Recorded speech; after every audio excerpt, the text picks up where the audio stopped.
Thank you to everybody who has joined. We're very excited to offer this workshop on LinkedIn, and which will cover how to leverage LinkedIn for career exploration, networking, and job searching. My name is Dr. Amanda Berry, and I am the manager of the Office of Research Trainees at the University Health Network. I'm joined here by my colleague Jordan, who is the coordinator of the ORT, and he'll be here to support in the background. I'm also really excited that this is part of a larger series of collaborations between many of the TASN hospitals or the hospitals within the Toronto Science Network. And this includes Baycrest, Bloorview, CAMH, Sinai Health, and Unity Health. So we're excited to have summer students from all over Toronto here to learn and explore together. Just feel free to ask questions at any point in time. I probably won't get to the questions until the end, but good to have your questions in the chat. We'll be taking two quick polls in the middle of the workshop just to see how you're finding the information and if you're finding it helpful. We've scheduled lots and lots of time for answering questions, so feel free to engage and we look forward to learning together. So with that, we'll get started. So, just to give you a little bit of an insight about why I love LinkedIn so much, I think it is a very, very powerful tool. It has a wealth of data that you can use for career exploration, and we're going to talk about all of how you can use it for that case. I used it a lot when I was in grad school to try and figure out what I wanted to do with my career, and I was really lost, and LinkedIn really helped me to be able to explore different career paths, the type of skills I would need, and really makes career exploration easy. I find that networking is much easier on LinkedIn than it is in person. I'm an introvert, so I think that maybe many of you can um, will feel the same about it, but it really lowers the bar of not having to go up to people in person at networking events. And it's a really, really powerful tool. So we'll go through how you can use LinkedIn for networking later. I know for 100% that LinkedIn helped me to find my first job out of grad school. I saw the posting on LinkedIn. I reached out to somebody within the company on LinkedIn. And so I can say for sure that it works and is a powerful tool, and I wouldn't be here if it wasn't for that. And even in my day dream job, which I am in my dream job, I love it so much. I have no intentions of leaving my current position, but I still use LinkedIn daily. And I think that that is a true testament of how much value it can provide to people at every stage of their career. So I hope today I'll be able to convince you of some of the ways you can use LinkedIn, and how it can help you with the different aspects of career exploration, networking, and job searching. So, starting off, I just want to talk a little bit about why networking is important to begin with.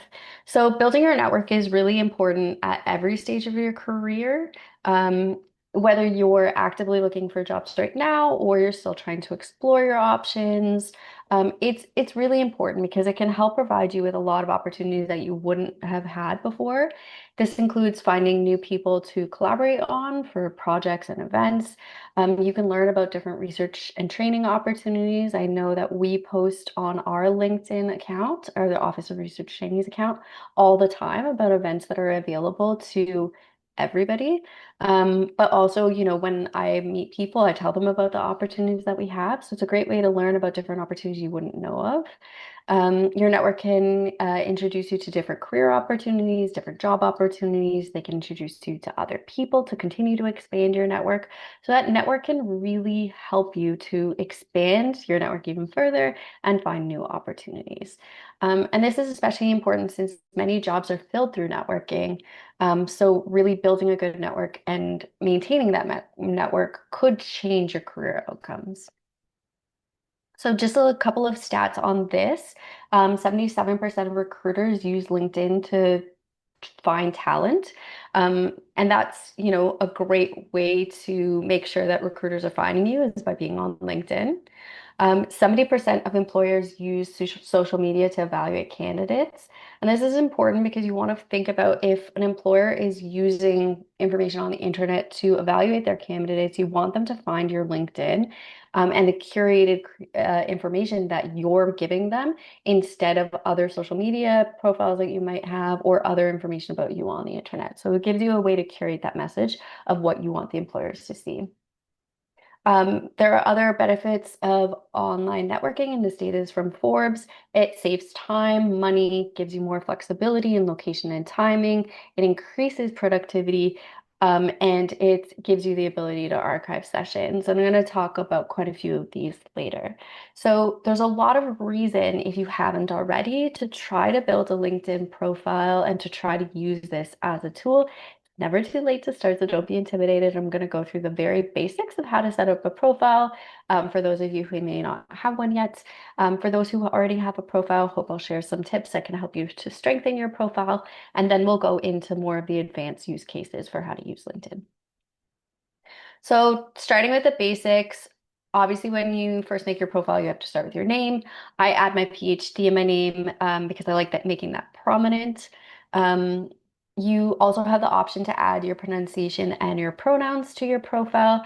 Now I add these. My name is not very difficult to pronounce, but I add it as a way to say that I want to look at other people's pronunciation and make sure I'm referring to people in the right way. So I like that this tool is available and that I can explore it for other people. Same with including your pronouns. It's always important, if I'm going to a meeting with somebody I've never met before, I'll check out their LinkedIn profile ahead of time and check out what the pronunciation of their name is and what their pronouns are.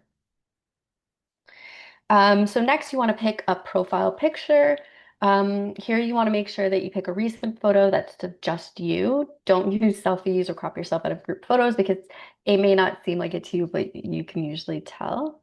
There's lots of great outdoor spaces that you can use to take photos. So even, considering taking a group of your other summer students at your hospital and getting them to go outside on a nice day and taking photos of each other. If you're presenting at a research day at the end of the summer, that's another great opportunity to get a picture of you in your professional clothing at your poster, things like that that you can use. Another thing you want to do is make sure that you zoom in so at least 60% of the circle is filled with your face. This is just to make sure that your face is very prominent. This is something that recruiters recommend.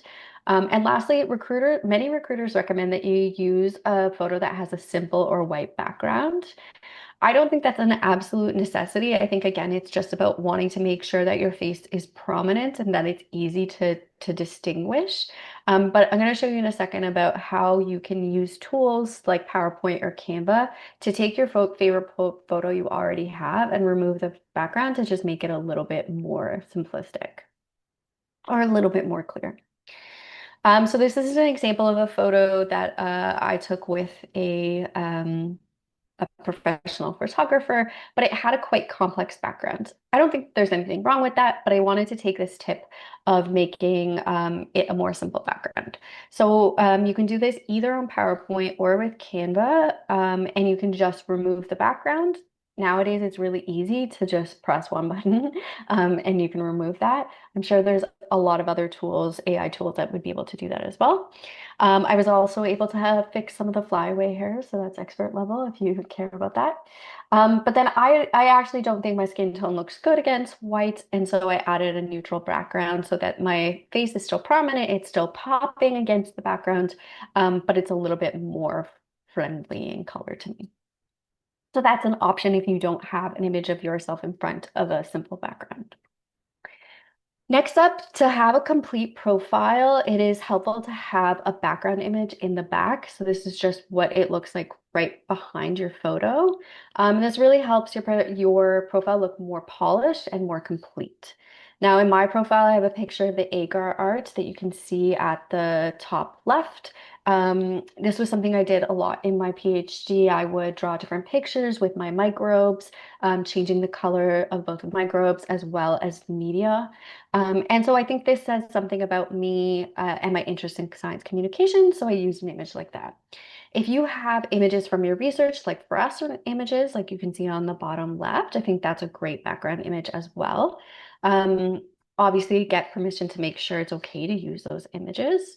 But if you don't have any images from your research or you'd like to use something else, you can also use tools like Canva or any other software to make a professional looking banner or background photo.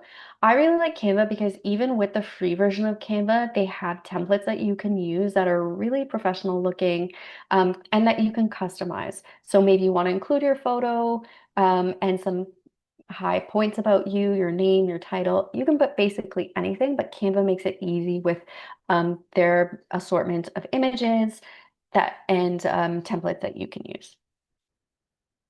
So next up is your headline, which is the title that appears underneath your name. So when people are searching in the LinkedIn search functions, what they'll only see really is your name and your profile picture and your headline. So you want to make sure that it's very informative and impactful because that's what's going to encourage people to click more and see more about your profile. So you want to do this in a very intentional way to grab the attention of a future employer, a recruiter, or whoever you're looking for, while also still remaining accurate. So you want to think about here that most people are not going to be looking through LinkedIn to look for an undergraduate student per se. So think about different titles that you can use or headlines that you can use that can give an impactful but like genuine description of yourself. And don't feel like you have to limit yourself to one. You can separate different titles with bars. So you can see here, I have my title of my job. I also include that I do a lot of research and professional development training, relationship building, and science communication. So some of those are titles and some of those are skills, but there's something that all things that people can use to get to know me better. I'll give you a little bit more information here. You can really try to be descriptive of your experiences. So for the summer, when you're working at your hospital, you can use your headline as research assistant. If you want to go a little bit further, you can say that you're a neuroscience research assistant or an aging research assistant or anything to really give it that extra depth. For people to understand what your research focus is. You can also include other things like your major that you have in school, other volunteer things like being an outreach volunteer or doing science writing. You can say that you're the president of an undergraduate student association or anything that you think says something about you. And again, they don't have to be just paid experience or sort of things like that. You can include volunteer or leadership experiences as well. Another suggestion of something I've seen recently is using these headers to highlight your marketable skills or your accomplishments. So you could, for example, write that you're an expert in coding in R and Python, obviously if you are, or that your skills are writing for various audiences, or you can even include things like if you've won a really prestigious award or a prize, include that there as well.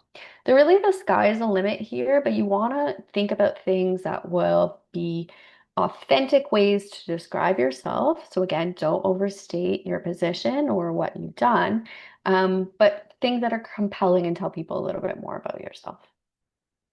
Okay, so now let's assume that you wrote a great headline, and people have moved on and clicked your profile and are viewing the full profile. The next thing that they're going to see is the About section. So that's a section below your image and your header. And here you really want to think about, if somebody only read the About section of your profile and didn't read anything else, what would you want them to know about you? So whether that's a recruiter, an employer, a person you're hoping to connect with, anybody out there, if they were only to read that part of your profile, what would you want them to know? So some of the things you want to think about here is really telling a story. So we know that storytelling it can be more effective than just listing facts or titles. So you want to think about this like an elevator pitch. Think about how you would describe yourself to a person if you were with them for a short period of time in an elevator. So what are the most important things you would want them to know about you? So this can include 2 to 4 sentences about who you are and what your values or motivations are. And again, this is the elevator pitch part. So thinking about describing the degree you're completing or the research you're doing, what you want to do in the future, or what you're motivated by. Then you can include 2 to 4 sentences on key accomplishments that highlight your skills. So if you think about things you would write in a cover letter to market why you're amazing. I know some people have a hard time highlighting their accomplishments or bragging about these things. But that can really tell people about you. It can tell you about them about your motivations, and really help them to understand the skills that you have that you can apply to future positions. There's also an area where you can identify the top skills, and you're given the choice to highlight five top skills. And so if you're applying for jobs, you want to make sure that you're highlighting specific skills that they're looking for the types of jobs that you're applying to.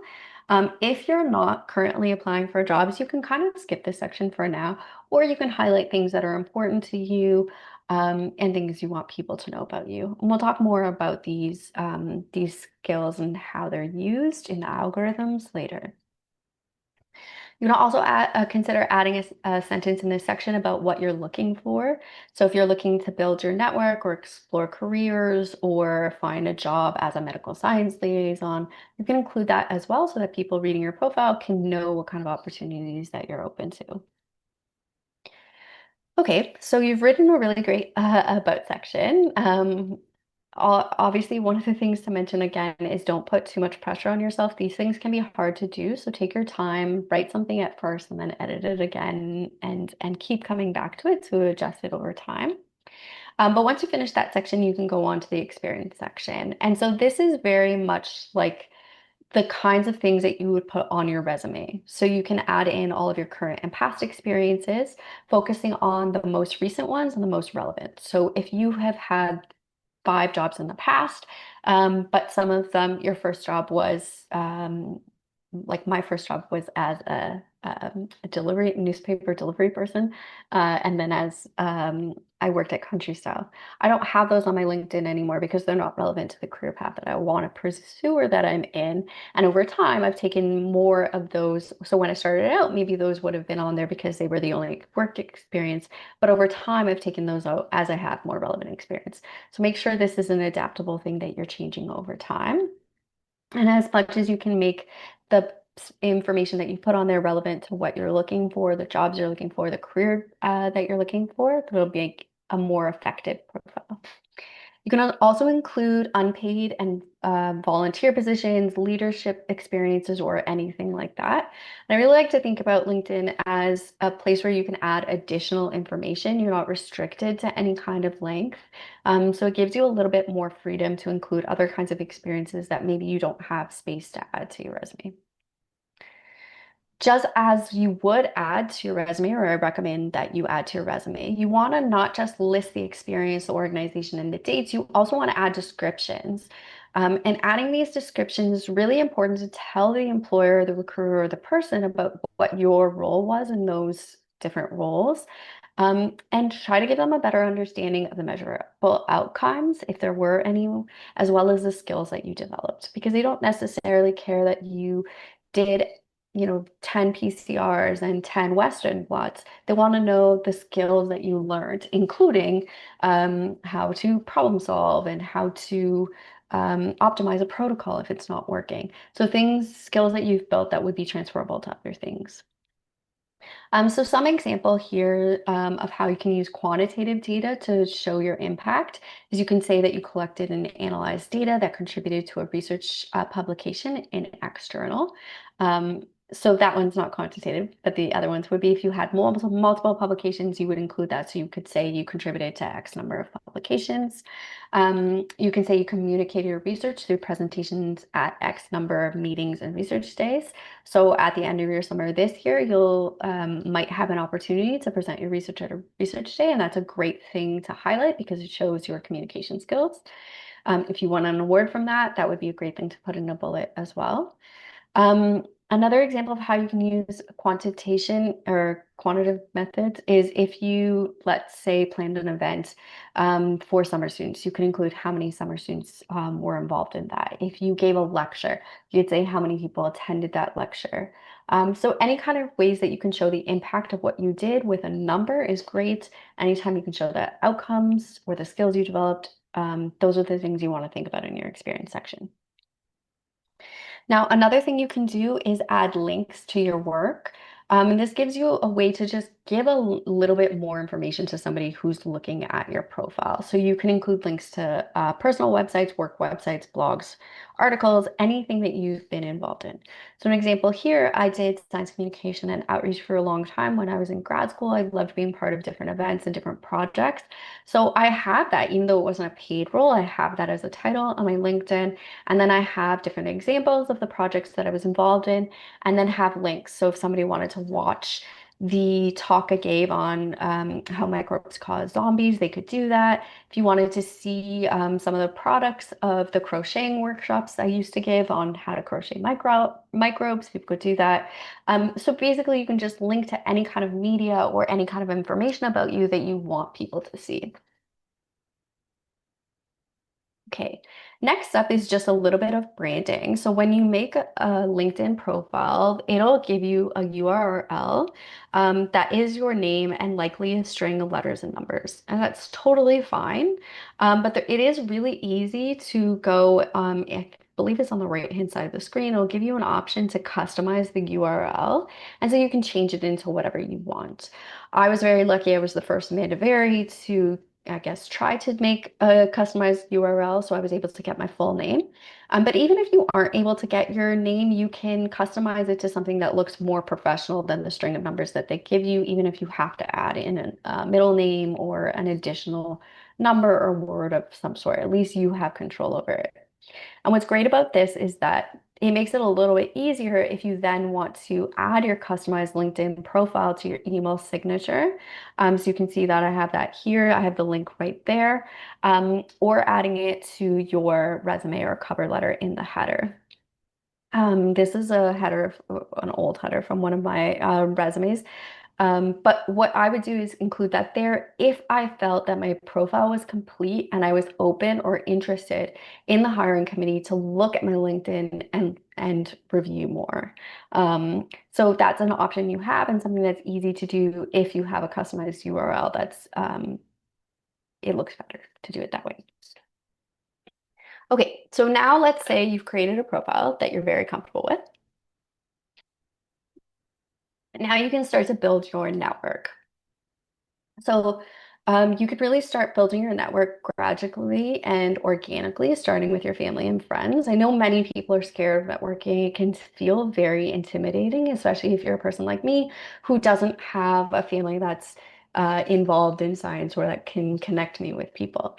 But I think what instead of putting so much pressure on yourself, really think about connecting with your organic network first and then slowly building up from there. So as you're still building your profile, you can add your family and friends who won't, um, you know, be reading all the intimate details of your profiles or won't be judging, and then add extra other people at the time. So other people that you can organically add are people that you're interacting with in the hospital that you're working with, people that you interacted with at past jobs or past leadership experiences, people from your classes at school, anybody that you're working on a project with, either in school or through your research position, anybody you meet at meetings or events.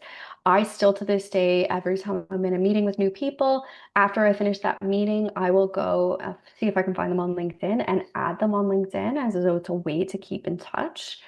Same when I'm at conferences. If I meet somebody and I talk to them, I'll go back and add them on LinkedIn, and we'll give you tips on how to do this in a second. And then obviously a little bit harder, but you can also reach out to people with careers that you're interested in, that you want to learn more about. And again, we'll talk about this in a second. So, I want to provide some ideas for how you can connect with new people you don't know on LinkedIn. Um, So, an easy way to start is by asking for your connections to introduce you to new people. So, we'll go through an example here. So, this is a screenshot of Kevin Smith, who is the CEO of UHN.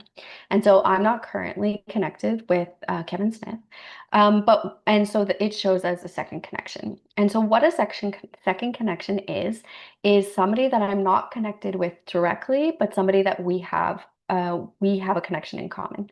So it'll show at the bottom that Andrew Lau is a mutual connection between me and Kevin. So Andrew is connected to both Kevin and me.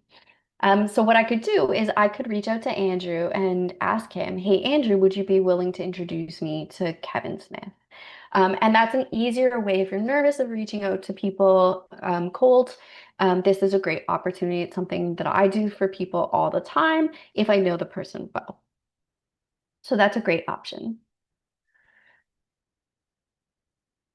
Next up is you can also just search for people that are at your hospital, your university, your organization, and connect with those people. And I think sometimes it seems easier to reach out to people that you're connected with, at least through some kind of network.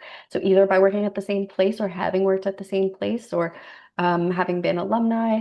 So I'm going to show you a little very quickly about how to do this. Okay. So let's start this video. Okay, so on the right hand of the screen, you'll see that LinkedIn already recommends people from your organization that they think that you should connect with. But you can also search, you can click on your organization's name and it'll take you to their page and you can see all of the connections that you have that work there. You can also click to pick the second connections or the third connections. The third ones are ones that you're not connected with and you don't have anybody that connects you in common. So you can click those and then see all of their names. You can also, if you have a title that you're interested in, you can also type that in. So I typed in coordinator and see all of the people from that organization who have that title. So I know that video was pretty quick, but the point here is that you can search within your organization to find people you're interested in that you're not connected with yet, both second and third connections. And you can search for specific titles if you're looking for a specific role that you want to learn more about. You can search that specifically in LinkedIn. And then you can connect with those people.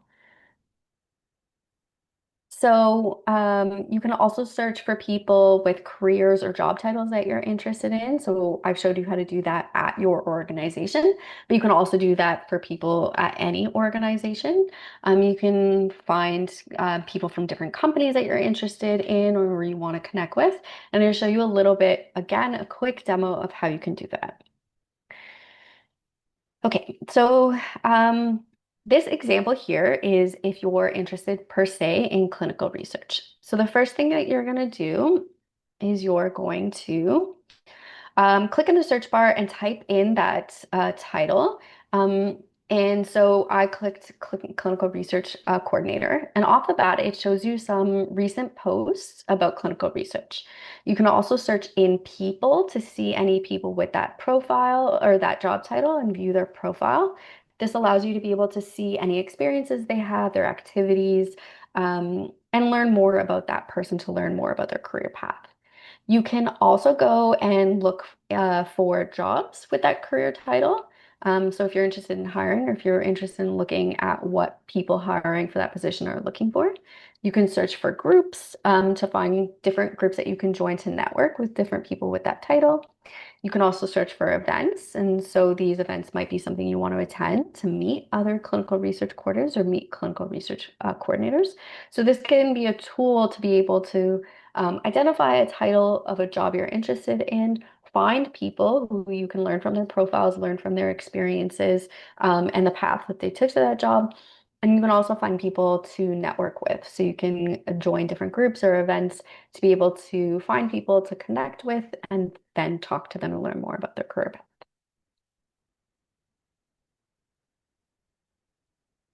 Mhm. Okay. So now that you've found somebody that you want to connect with, it's important when you reach out that you add a personal note to the connection request. So if you add connections on your desktop, it usually will automatically prompt you to do this. If you do it on mobile, there is a way to add a note. So, but it's not as it doesn't do it automatically. So there's still a way to do it. So just be careful about that of searching for the way to add a note. But this is really important, and I want you to really consider doing this every time you reach out to somebody. Adding a personal note dramatically increases the chance of them accepting your request.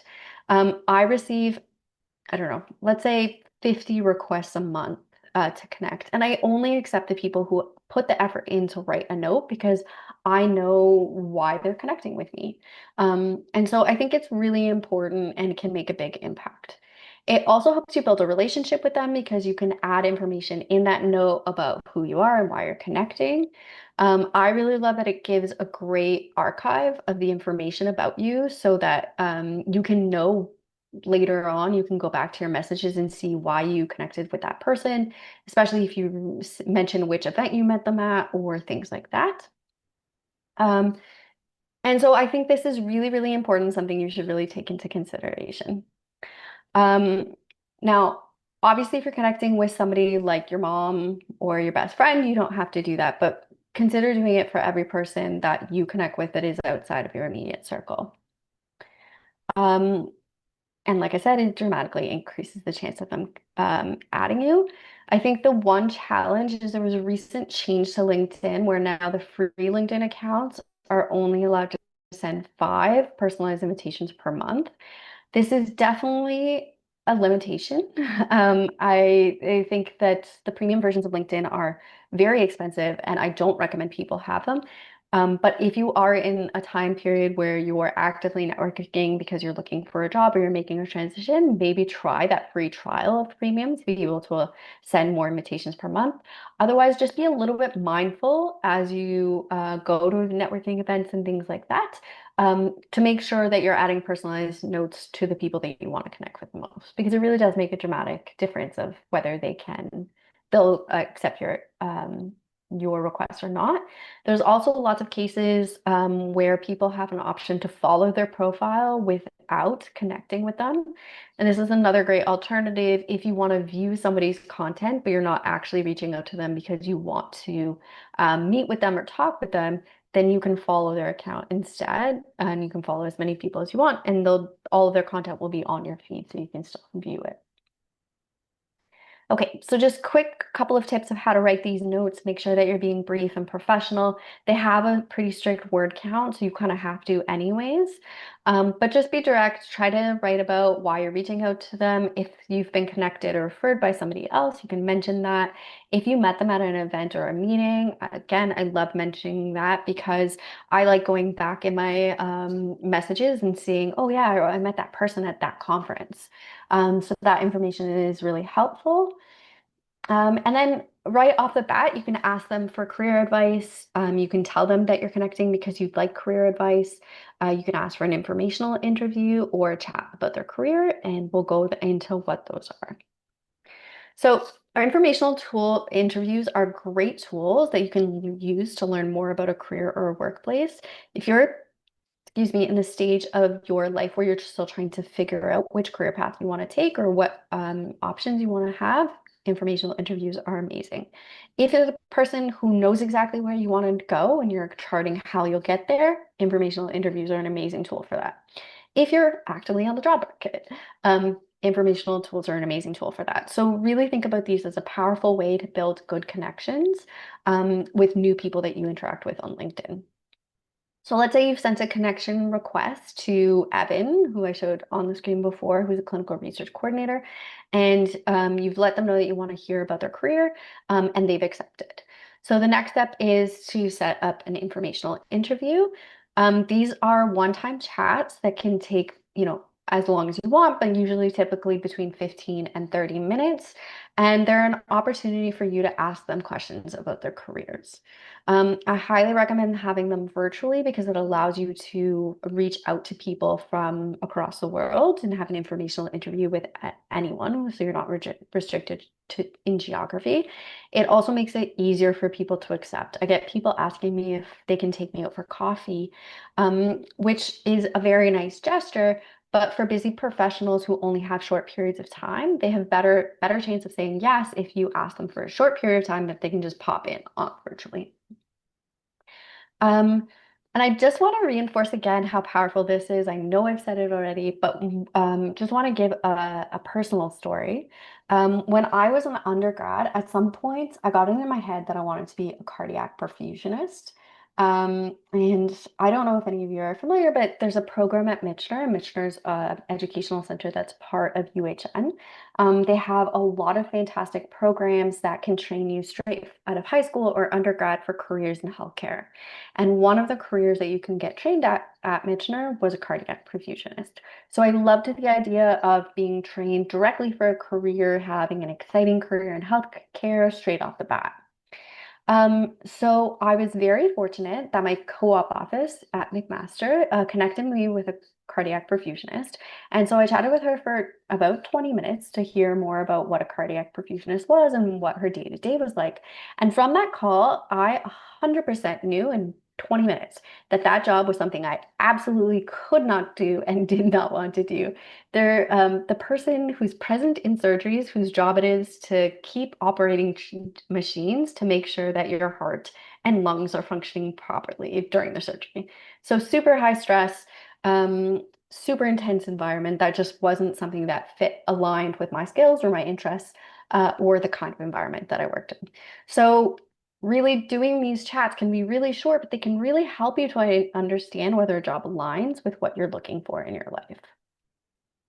So a little bit of information here. So when you're doing an informational interview, you have the opportunity to ask as many questions as you have time for.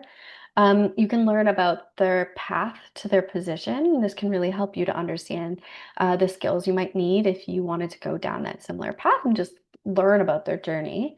You can also ask questions about what their day-to-day looks like in the job so you can understand better that career or role. You can ask questions to better understand the company that they work for and the culture. You can learn about the training and experiences required for that career so that you can try to think about whether if that career is right for you, the kinds of training and experiences that you would need to go to achieve that career path. And of course, you can ask them any kind of advice. The important part here is these are very busy professionals that are taking time out of their life to help you, and they're very grateful to do it. But really be respectful of their time. So be prepared, have questions thought up in advance, and don't take too much of their time. Be on time and respectful of them. Just another thing to think about here is really understanding what's normal to ask. Any kind of question about their job is totally normal and appropriate, but it's not appropriate to be asking, very personal questions, questions about their salaries, or even to be asking them to get you a job or to refer you to a job if you don't know the person well. So in most cases, referrals are only meant for people that I would only refer somebody that I could speak to their skills personally. And I find that a lot of people do ask for these kinds of referrals off of a one-off meeting or informational interview. And that's not really the purpose of these informational interviews. As the name suggests, it's really to gather information. So you're learning from them, and most people are happy to share their experiences because somebody helped them along their way.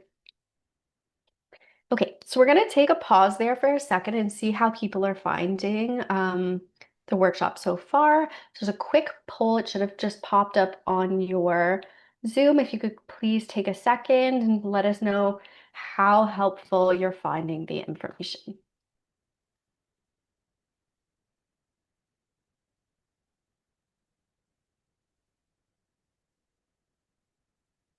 We have about 2 sections left.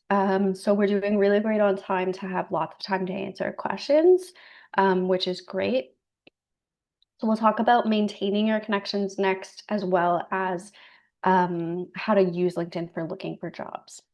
So we'll focus on that next. Awesome. Okay. Thank you for filling out that poll. So let's move on. Okay. So one of the hardest things that many people find is maintaining their connections. It can be easy to reach out to people, to have, let's say, 100, 200 connections on LinkedIn, but you really want to make sure that those connections are genuine, that they're strong connections that you can be maintained over time, so that when you're looking for a job, you have people that are willing to help and support you. So just some stats on this here. 79% of professionals agree that networking is valuable for career progression, but only 48% of people consistently keep in touch with their network. 38% of professionals say it's too hard to stay in touch with their network.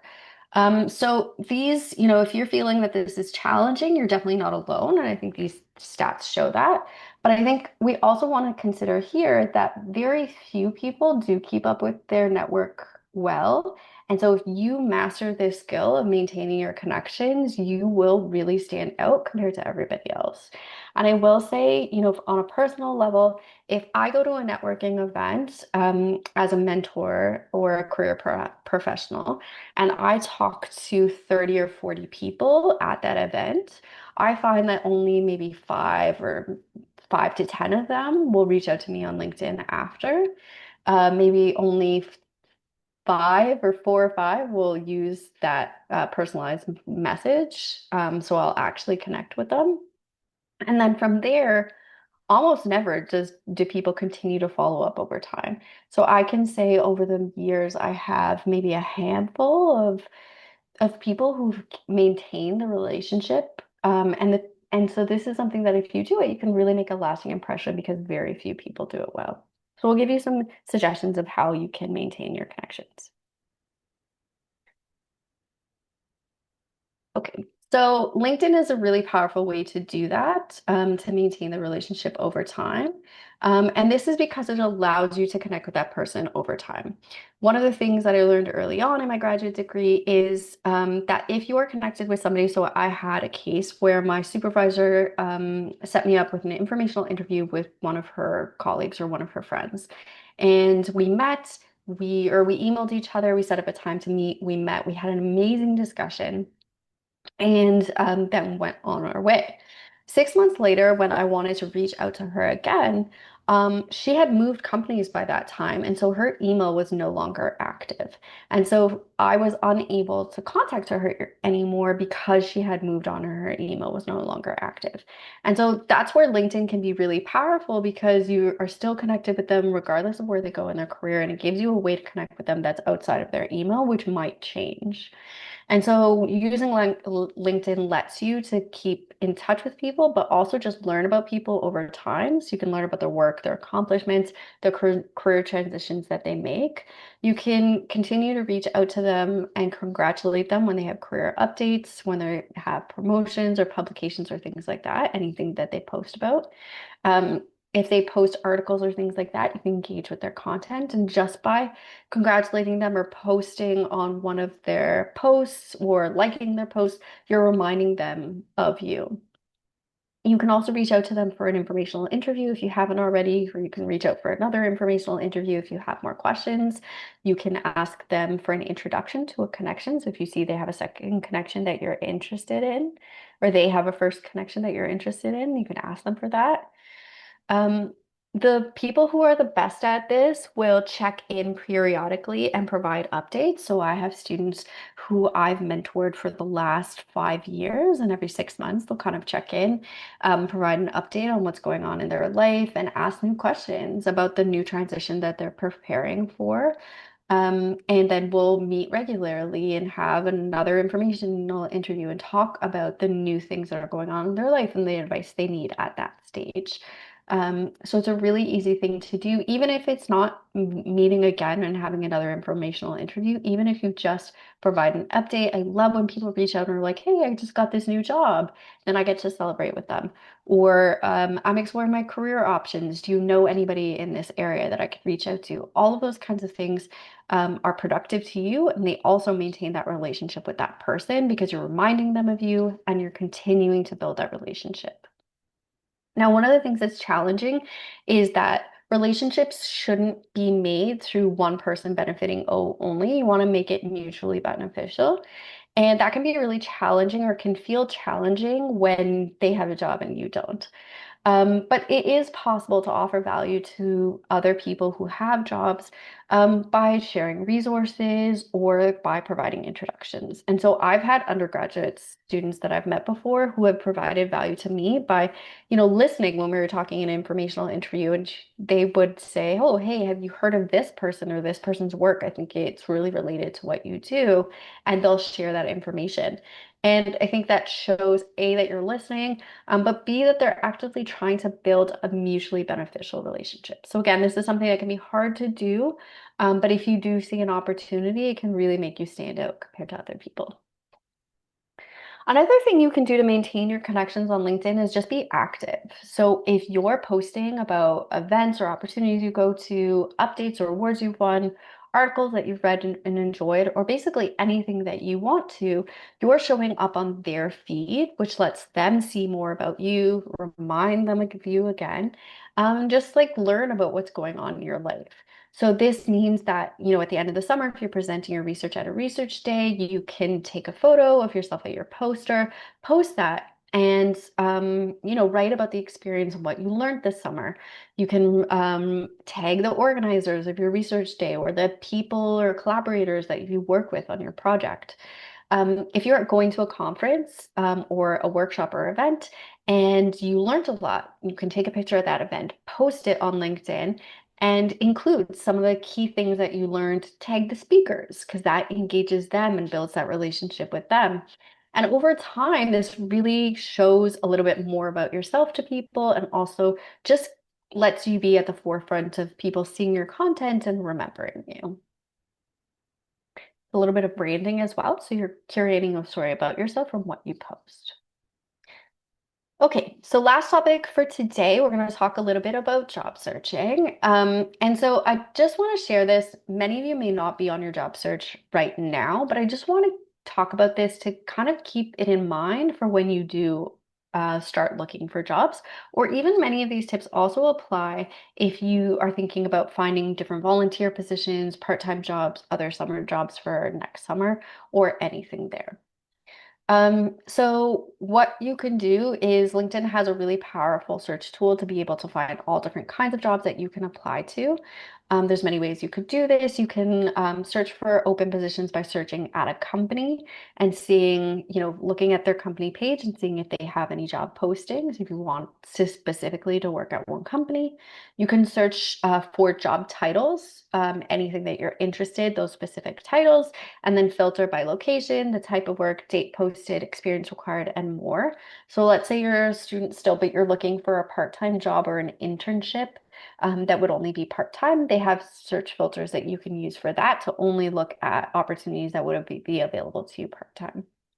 If you're looking for hybrid or in person, those kind of filters are there as well. As you search for jobs, LinkedIn will start recommending jobs to you based off of your search activity, which is great. You can also sign up to get emails based off of different alerts that you can send for different titles or things that you're interested in. Now, some general tips for applying on LinkedIn. If you see a job posting that is of interest to you, definitely want to check the date that is posted. So, be cautious of jobs that are posted, a long time ago. I would say even 2 or 3 weeks ago. Often companies, they will look at applications on a rolling basis. So I always recommend people apply within the first week if that's possible, just to make sure your application is being reviewed and you're not applying after they've already started interviewing. So prioritize the newer postings when possible. Also, double check that that position is still open. So if you can, go to the company's website and see if that job is listed on there as well. I've applied to jobs before where realized after that it was still active on LinkedIn, but the job wasn't still active at the company because it wasn't on the job board.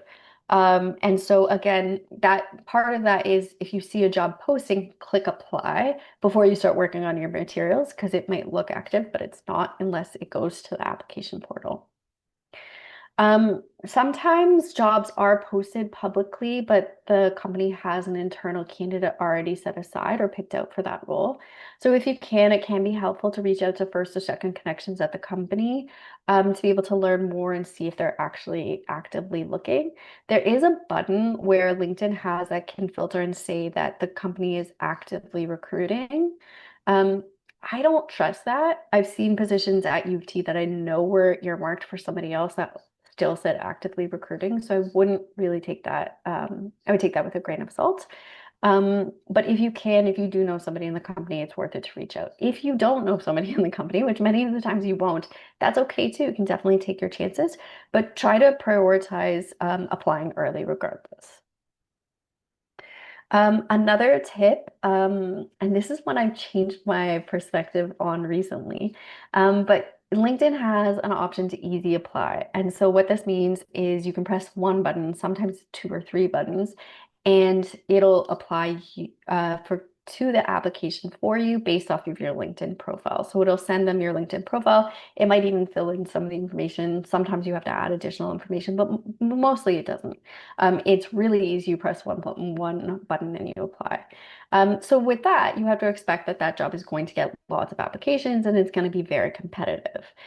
So I used to tell people not even to bother with these jobs, but I will say that my husband recently got a job based off of Easy Apply. And I think why that's the case is it works well if they're screening for a very specific skill set or certification. So if they're looking for somebody who has a very niche skill that nobody else has, they can easily filter through Easy Apply and find only the people who applied who have that. And so it doesn't matter if they get thousands of applications, they can still filter and find what they're looking for. So just keep that in mind. If a job posting is very general, it's only looking for time management and communication skills, then they're going to get hundreds or thousands of applicants and you may not have a shot there. So just keep that in mind. You also have an option to choose to share your full profile with the recruiting team when you apply. And so that's an option you should do only if you feel comfortable with. I highly recommend that you don't do that if you're applying to a job that's very different than what your LinkedIn profile is catered to. So, for example, I had was a hiring once, and I had a candidate that I was considering for interview, and they had linked their LinkedIn on their resume. So I looked up their LinkedIn profile, and their LinkedIn profile said that they were hoping to go to med school within the next 6 months. But I was looking to fill a permanent position that was not med school. And so that meant that they weren't the right candidate for my job because what their resume and their LinkedIn said were not consistent. And so they shouldn't have basically shared that information with me. I was happy that I did because I didn't hire them and then find out that they were leaving for med school a couple months later. But really think about that when you're creating your profile and when you're applying to jobs. If you're applying to jobs in a lot of different areas, that's okay. Just don't make sure that your LinkedIn doesn't say specifically, I want to be a medical science liaison if you actually are also applying to jobs in different areas. Okay, a little bit more about recruiters and how they use LinkedIn. Lots of people find jobs on LinkedIn through recruiters. I'm going to just tell you a little bit about how recruiters use LinkedIn and what they can see in their portal of how they look at candidates. So first, you can tell them that you're open to work, and this is really important. So on your profile, underneath your profile picture, there's an option to say what you're open to, and this can be anything, including volunteer opportunities. There's a separate option for that. So that's a great opportunity if you want to tell recruiters that you're open to skill-based volunteering.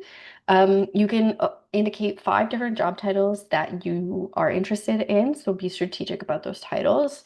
You can include information on the locations, the start date, the employment type that you're interested in. And lastly, you can view who sees that you're open to work. So if you have a current position and you don't want your boss or your employer to know that you're looking for other positions, you can set a filter that it only lets recruiters know this information, which is really great. So as an undergrad, maybe you want to do this now and say you're open to volunteer opportunities that are skill-based in the areas of X, Y, Z. And that can be a great way to showcase that you're interested in those opportunities and maybe build your network in those areas.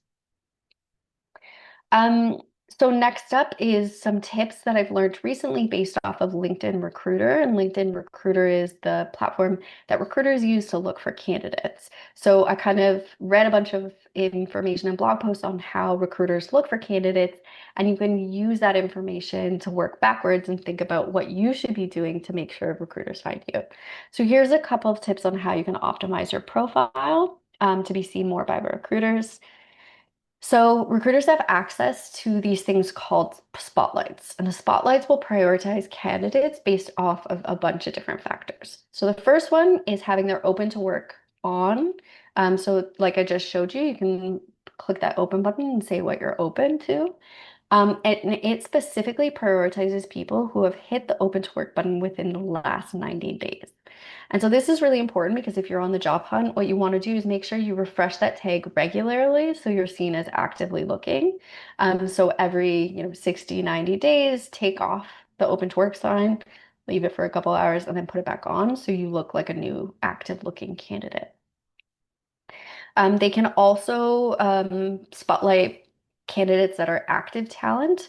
So that are people who are more active on LinkedIn because they're more likely to answer messages and respond. So your action item there is to have a complete profile to make sure that you're log in regularly, make regular updates to your profile, apply to jobs, etc. And I think that the LinkedIn app is really good for this, especially when I was on the job front, but actually I do this every day. You can go in every day, take a couple of minutes while you're standing at a bus stop or you're waiting for you're on a commercial break or something. Just look at LinkedIn, and this can help you to increase your activity on the platform, but also to be viewed as active by recruiters. Another thing, I don't know if you all know this, but LinkedIn recently added games, and they say that there's a strategic reason for it. I just think that they're fun. So even if all you do is have the app on your phone and play the games every day, that will help recruiters find you more. So simple. Other things that they can search for are people who have first degree company connections. So let's say I am applying to a job at AstraZeneca. AstraZeneca can look and see if I know anybody at AstraZeneca. That could tell them how much I've networked my way into the job. So here, your action is if you're applying to a job at a company, you can network, or just network in general, because that can be a benefit.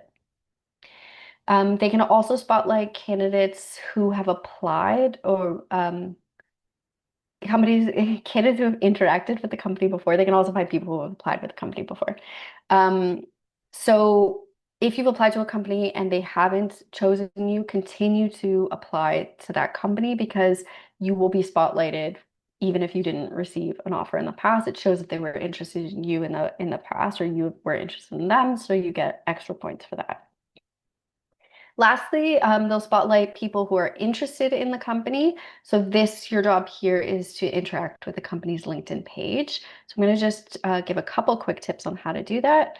So this is an example here, AstraZeneca. You can follow the LinkedIn page. So you can see I've clicked the follow button. So it says I'm following them. Um, you can do this with companies that you're interested in working for, whether it's now or in the future.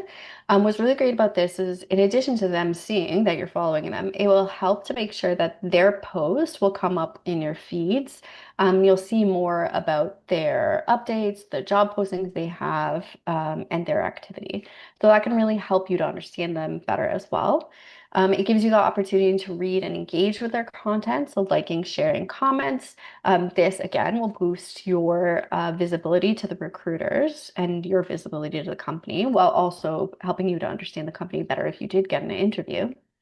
And then the other thing you can do with a company of interest is it'll show you on the company page if you have first and second connections there.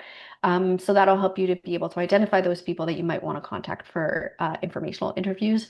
It's the same features of how we search within a company for different job titles to find people, even third connections to reach out to, work as well. So then you can make more connections. You can also create a job alert if you have identified that company, you follow them, and you want to make sure that when they post a new job, you're notified by it.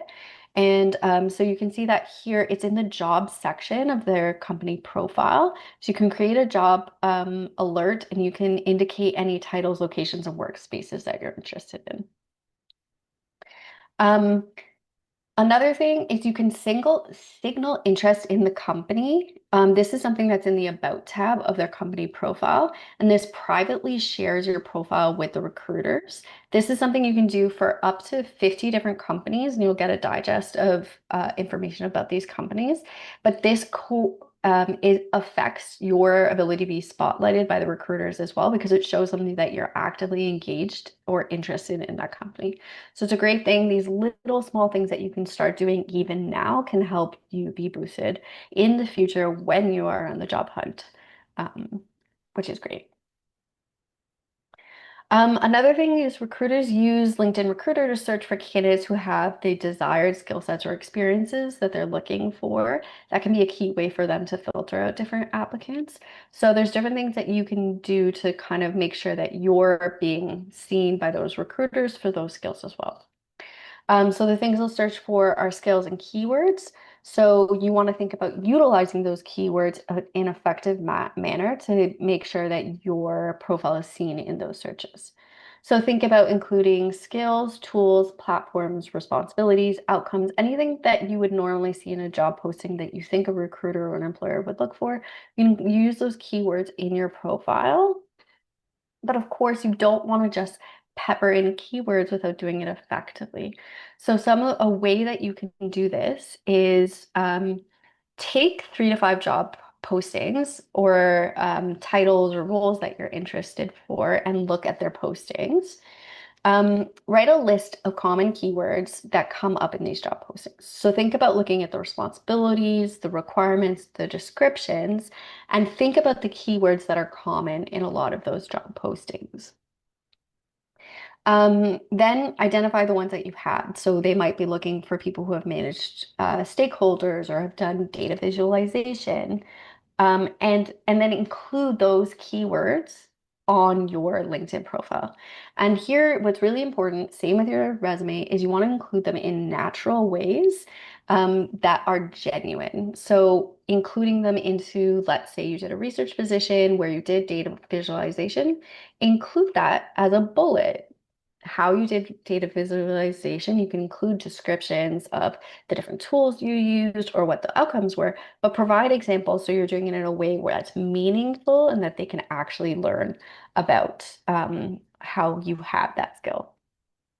Um, and thinking about here, you're not just restricted to your experience section. Like I suggested, you have that top skills section in the about section. You can also include it in the text in your about section, including your headline, anywhere that in your profile is fair game.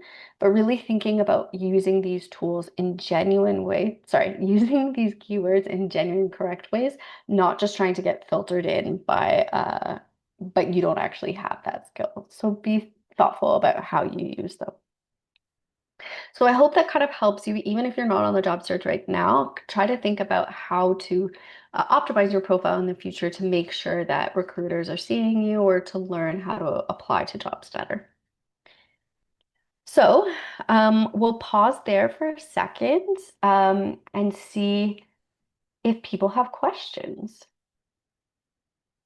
We have about 20 minutes saved for questions. If you have any questions, you can add them to the chat.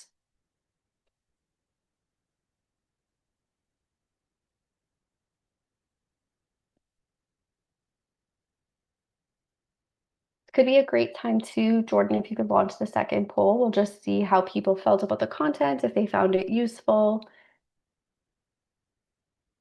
So there's 2 questions in this poll. The first one is about how helpful the content was, and the second about was whether you would recommend the workshop to another person. We really appreciate you filling out this poll because it helps us to understand how to improve the content in the future and to help evaluate our programming. But in the meantime, if you come up with questions, feel free to raise your hand or put them in the chat, and I'm happy to help. I hope that you've found that I've been able to share with you some tips that you can implement regularly into LinkedIn. Starting now while you're in an undergrad position, you're maybe not looking for jobs is great because you can build your network more organically. You have time to build meaningful connections with people. I always recommend that people start networking early because it can be really challenging if you're looking for a job, to have to frantically network and try to ask that those new people that you just met with for career help. Whereas if you meet somebody, let's say you interact with them in your undergrad and you continue that relationship over time, you can have a stronger, more meaningful connection that then when you're looking for a job later on, they're more likely to be able to help you and to be able to refer you for positions because they've known you for a long time.